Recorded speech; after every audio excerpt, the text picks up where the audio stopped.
إزيكم يا شباب. النهاردة الفيديو بتاعنا لكل عشاق البرمجة، خصوصا لو لسه بادئ ومتلخبط شوية في عالم الأكواد. هنتكلم عن فيجوال ستوديو كود، أو زي ما الناس الكل بتقول عليه في اس كود. وهنعرفكم على أهم الإضافات اللي تخلي حياتك البرمجية زي الفل. يعني بدل ما تحفر في الصخر، هتمشي على طريق ممهد وزي الزبدة. أول إضافة، بريتير. بص يا معلم، بريتير دي الاختراع اللي هيخلي أكوادك كأنها طالعة من الصالون. بتعمل فورمات للكود بتاعك بشكل اوتوماتيك عشان يبقى منظم وحلو كده. يعني بدل ما تقعد تحط مسافات جنب الأقواس وانت متوهان، الإضافة دي بتلم الكود وتخليه زي الكتاب ما بيقول.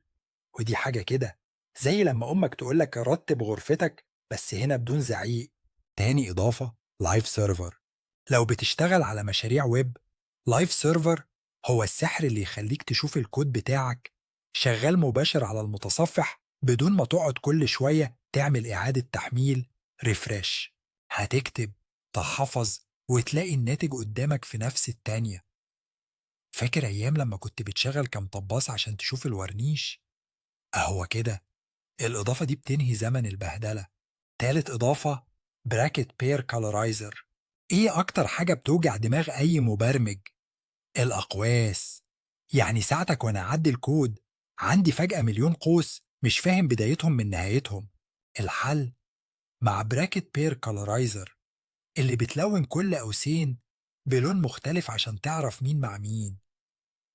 تخيلها كأنها الخطبة اللي بتجمع كل زوج أقواس مع بعض. رابع إضافة، اي اس الينت. لو عاوز كودك يطلع متفصل على مقاس المعايير العالمية، يبقى لازم تستخدم اي اس الينت. دي كأنها مدرس العربي اللي بيعلمك الإملاء الصح. بتدور على الأخطاء في الكود وتقولك عيب دي متنفعش كده، وانت بدورك تصلح بدون وجع رأس. الإضافة دي هتنفعك على المدى الطويل عشان تخلي الكود بتاعك احترافي. خامس إضافة، جيتلينز. للناس اللي شغالين على مشاريع كبيرة وفيها أكتر من مبرمج، جيتلينز هي السوبرمان بتاع تتبع التغيرات. بتعرف مين اللي عدل الكود ده، إمتى، وليه. يعني تخيل تعمل كوميت وبعدها صاحبك يقولك الكود خرب ما كانش كده، هتلاقيه متلبس بالإضافة دي زي كاميرات المراقبة. يبقى الخلاصة، يعني لما تجمع كل الحاجات دي مع بعض، انت مش بس مبرمج، انت نجم برمجة مش سايب مجال لأي غلطات أو تأخير. وفي الآخر، لو وصلت لحد هنا، أمسك بقى الماوس أو التليفون وسيب لايك محترم على الفيديو، أصل اللايك ده بيزود الإنتاجية. وبرضه اعمل اشتراك في القناة عشان دايما نساعدك تطلع مستواك في البرمجة لفوق، وبنكمل المسيرة سوا. واستنونا في فيديوهات تانية بمواضيع جديدة.